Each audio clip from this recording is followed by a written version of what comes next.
Hello and welcome to Recipes from Lilac Dell Cottage. I'm Ginny and today we are going to make my mom's famous no-fail pie crust.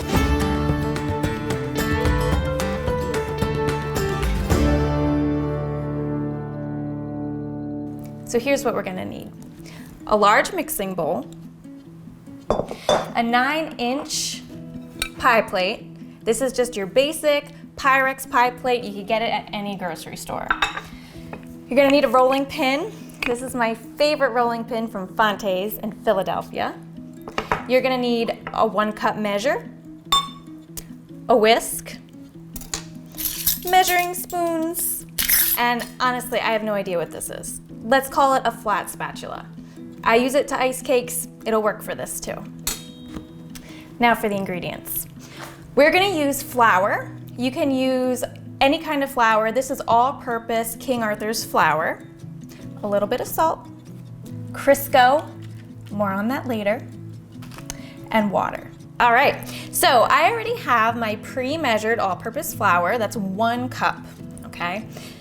I have 1/8 a teaspoon of salt, and I'm just gonna go and give them a little bit of a mix with my whisk. So some people will tell you to sift your flours to make sure all the dry ingredients get mixed together evenly. I feel like life is a little too short to sift, so I just use my whisk and it works just fine. Okay. You will need 1/3 a cup of Crisco. Dump it right on in there. This is the fun part, it gets a little bit messy. You fully engage. It's a hands-on experience. So these quantities that I'm using are for 1 pie shell. So obviously if you want to make more than 1 pie, you're going to multiply this times how many pies you're making. And you don't have to do them one at a time. You can dump all the ingredients in here, all that quantity for however many pie shells you want.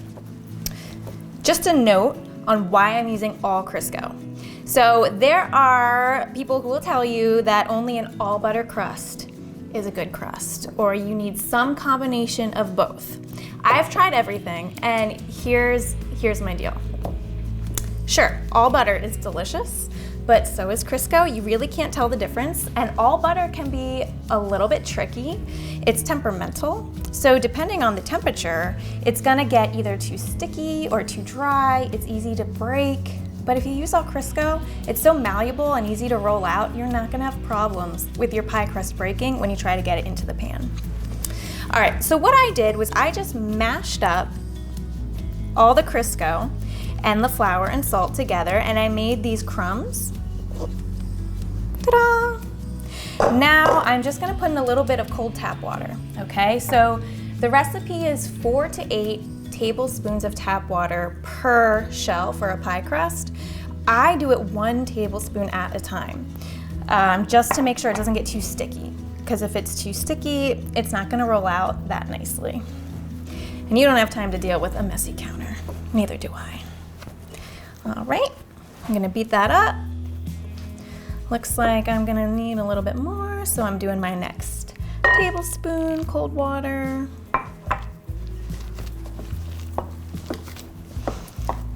If you've got kids at home, this is usually their favorite part. It's kind of like Play-Doh, except it's much more delicious. Kids usually love getting involved with this. I know mine do. All right, so this is now coming up into a really nice ball.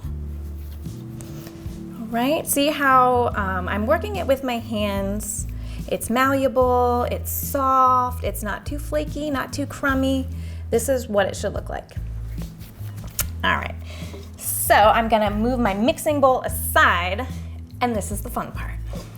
Okay, let's do it.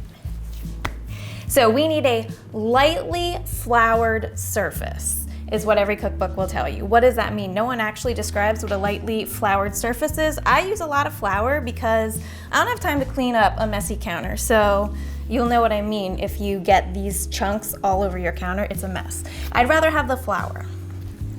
I make sure that both sides of my pie dough get a little bit of flour on them because I don't want the dough to stick to the counter or my favorite rolling pin. I'm gonna move this aside. Don't need my sifter anymore. And I wanna have a lot of room actually, so I'm gonna move that over and this over. Okay, so you could do this with a French rolling pin if you wanted. I find it easier to do, rather, with a traditional rolling pin. Shoo. Whoops, excuse me. So the best way to get this round to match your pie plate is to make sure that you're rolling in every direction. All right, so check out this rolling technique. I'm going around one way, going around the other way. Whoops, tears do happen sometimes. Don't let that trip you up. It's so easy. You just press it back together and you'll fuse that tear right up. That's another good thing about Crisco, because with a butter crust, it's harder to make those fixes. Okay, I'm gonna put a little bit more flour on my surface and on my rolling pin. Here we go, this is getting nice. Notice how it's getting to be about the size of my pie plate. That's exactly what I want. So my pie plate, I can kind of test it here, fits right in the center. I have a little bit on the sides that I can use to play with to make the pie pretty. I like to have a lot actually, or a little bit more. So I'm gonna roll it out just a tad bit more. Again, it's a 9-inch pie plate, so I'm probably doing like a 10, 11, maybe more inch circle. So I have some to play with. Okay, so for those of you that think making pie crust is intimidating, obviously you can see as of up to now, everything's been easy peasy. This is the part that is actually a little bit tricky. So what you wanna do is get this thing, which may or may not be a flat spatula, I don't really know, that's what I call it. You wanna make sure that your pie dough comes up from the surface. This is just to make sure that it does not break when you roll it on your rolling pin. So I'm going all the way around my surface, making sure it's not sticking. The trickiest part's right there in the center. I'm gonna go after that part. Bam, I think I got it. There's that break from earlier. Let me just fuse that a little bit more. No one's gonna know. Okay, boom. All right, here we go. So you want to rest your rolling pin on your pastry. I actually got a little, I just want to make sure that my rolling pin is completely smooth and clean. There we go. And you want to roll the pastry up onto the rolling pin, which is actually going to help you. It becomes a tool to help lift your pie crust into position in your pie plate. So I'm lifting with my rolling pin and I'm sneaking my plate under there, and then I am unrolling it slowly. Ta-da! There we go. All in one piece. No breaks, no tears. A perfect crust. Like I said, this is my mom's no fail crust. And it is delicious. Okay, awesome. So here's the fun part, make it beautiful. I feel that your baked goods always taste more delicious when they look lovely. So I take great care to decorate my pies and my cakes and to work with the dough. All I'm doing is I'm using this thing to make even edges. I'm gonna roll my edges, and then there's all kinds of things you can do to make the pie edges beautiful. Some people have like a roller. Some people use a fork and press the fork down. I like the good old-fashioned method of just using my knuckles. You put the dough in between each knuckle, like that, and it makes a little design. The reason I love this method is because my knuckles are always handy. All right, so here it is, friends.